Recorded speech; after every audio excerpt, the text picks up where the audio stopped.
서울을 억제해야지 지방이 올라간다는 거는 그 실험 저희가 봤을 때 20년 했거든요. 실패했어요. 제가 봤을 때는 관점 바꿔야 됐다고 생각합니다. 예. 지금같이 이렇게 산업이 좀 전환하는 시기에 저희가 도시에 더 관심을 가져야 되는 이유는 뭘까요? 국가 경쟁력이라는 것 자체가 지금 대도시권 경쟁력하고 연관이 되는 거고요. 그 관점에서 도시가 되게 중요할 수 있고요. 도시가 이제 어떻게 보면 산업의 어떤 패러다임도 이끌 수 있는 하나의 거대한 풀이고, 역사적으로 봤을 때도 산업화가 도시화랑 같이 가거든요. 그 도시 중에서도 저희 서울을 굉장히 좀 의미 있게 보시는 걸로 알고 있는데요. 우리가 대한민국 한 G10 정도 생각하잖아요. 10위권이라고. 이제 10위 아니거든요. 사실은요. 보면 항상 11위, 12위 정도고, 인도네시아나 다른 거대한 국가들이 GDP 차원에서 치고 온다고 했을 때 우리가 10위권 밖으로 떨어진 건 당연하다고 생각을 해요. 국가가 G10이 아닌데 서울이란 대도시가 G8 안에 들어간다고 하면 그거는 이 경쟁력을 우리가 좀 더 발전시키고 고도화시켜야 될 우리가 의무가 있다고 생각을 하거든요. 그러니까 예를 들어서 도시라는 게 결국은 규모의 경제고, 그 관점에서 중요한 건 사실 인구의 밀도와 인구의 질이에요. 서구권에서 1000만 넘는 도시가 그렇게 많지가 않습니다. 일드 프랑스 해야지 한 1000만 나오는 것이고, 베를린도 340만 밖에 안 돼요. 그 강력한 독일이라는 국가가 제일 수도가요. 런던 정도가 한 1000만 되고요. 소련에서도 모스크바 정도예요. 근데 그 중에서 이제 러시아하고 영국은 우리가 지금 지정학적 위치를 봤을 때도 나라가 지금 좋은 상태는 아니고요. 그러니까 미국 전체에서도 1000만 넘는 도시는 사실 LA 대도시권하고 뉴욕이에요. 그럼 서구권에서 지금 도시 5개밖에 없어요.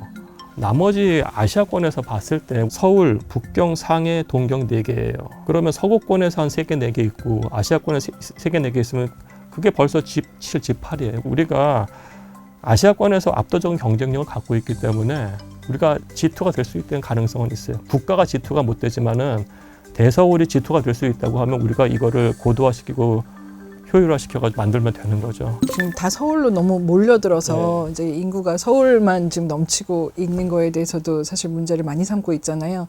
근데 이제 그런 논리라면 서울로 몰려드는 게 꼭 나쁜 거는 아니라고 봐야 되는 걸까요? 서울만 다 몰아주고 지방은 버리자는 건 아니에요. 사실은 지방은 지방 나름대로 어떤 발전 전략이 있어야 되는 것이고, 그러면 서울은 서울대로 가야 되는데, 여기서 제가 봤을 때 저 중요한 건 뭐냐면은 과연 서울을 낮춘다고 했을 때 지방이 올라가느냐, 그건 아니거든요. 제로섬 개념이 아니라는 거예요. 제가 봤을 때 이건 파저티브섬 게임이 될 수가 있는 겁니다. 사실은요. 서울을 서울대로 올렸을 때 지방도 살 수가 있는 것이고, 그게 어디서 나타나면 일본에서 나타나는 거예요. 근데 일본 많이 갈 때 맨 처음에 동경 가고 그다음에 오사카 가요. 근데 일본 많이 갔던 사람들 지금 뭐 하냐면 동경, 오사카 안 가고 지방에 엉뚱한 데를 간다고요. 그러니까 그 나라에서 슈퍼스타 도시 간 다음에 그 다음에 가는 거예요. 이건 뭐냐면은 서울에 있는 경쟁력을 바탕으로 사람들이 온 다음에 지방으로 가는 겁니다. 그럼 우리가 이거를 좀 더 효율화시키고 고도화시킬 생각을 해야 될 것 같고요. 서울을 억제해야지 지방이 올라간다는 거는 그 실험 저희가 봤을 때 20년 했거든요. 실패했어요. 제가 봤을 때는 관점 바꿔야 됐다고 생각합니다. 예. 서울이 이제 G2까지도 될 수 있다라고 하셨는데 뭐가 바뀌어야 그런 쪽으로 갈 수 있다고 보시나요? 비전 세팅 되게 중요하고요. 그 비전 세팅을 해야지 우리가 그 다음 전략을 알 수가 있을 것 같고, 그럼 비전 세팅 관점에서는 지금의 서울의 현황이 무엇이고 경쟁력이 무엇이냐에 대해서 우리가 좀 바라봐야 될 것 같아요. 도시를 바라보는 인덱스는 여러 가지가 있습니다만은 제가 봤을 때 중요한 부분들은 그거 같습니다. 그 지역의 역사 자원이라는 게 굉장히 중요할 것 같고요. 문화 자원 또는 문화 산업이라는 게 중요할 것이고요. 도시에서의 산업인데 이거는 사실은 뭐 IT나 뭐 금융 산업 같은 것들이 될 수가 있을 거고요.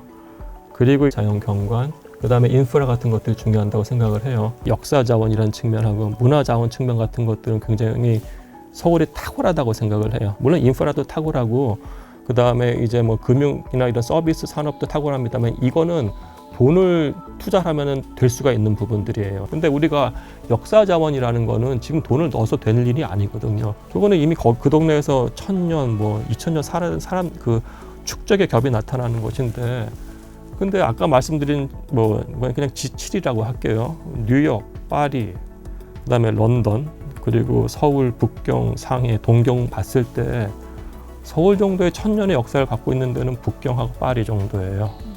그럼 과연 우리가 이 역사적 자원을 굉장히 잘 유지하고 보존을 했느냐? 그건 제가 봤을 때는 의문인 겁니다. 익선동도 2013년까지 재개발 지역이었어요. 돈이 된다고 해서 거의 다 보셨을 겁니다. 그러니까 우리가 갖고 있는 역사적 자원에 대해서 가치를 폄하하고 있는 게 있습니다. 경관 같은 경우에도 이거는 정말 압도적인 자원이거든요. 대부분의 도시들은 다 평지예요. 맨하탄, 로어 맨하탄부터 거의 할렘까지 그냥 평지잖아요. 다 걸어갈 수가 있잖아요. 산 못 봐요, 사실은요. 런던도 평지고요. 파리도 그냥 평지예요. 북경도 거의 평지고요. 근데 서울 같은 경우에는 남산이 있잖아요. 그러니까 그게 어디서 나타나면은 외국 사람들한테 서울에 갔을 때 가장 좋은 어트랙션 플레이스 어디냐 보면 다 남산 얘기예요. 남산 탑5 안에 항상 들어가요. 그런 게 없거든요. 도시 정중앙에 거대한 산이 있어가지고 올라갔는데 다 보여요. 그런 게 없어요. 그러니까 경관이 압도적인 자원이 이건 어떻게 바꿀 수가 없는 겁니다.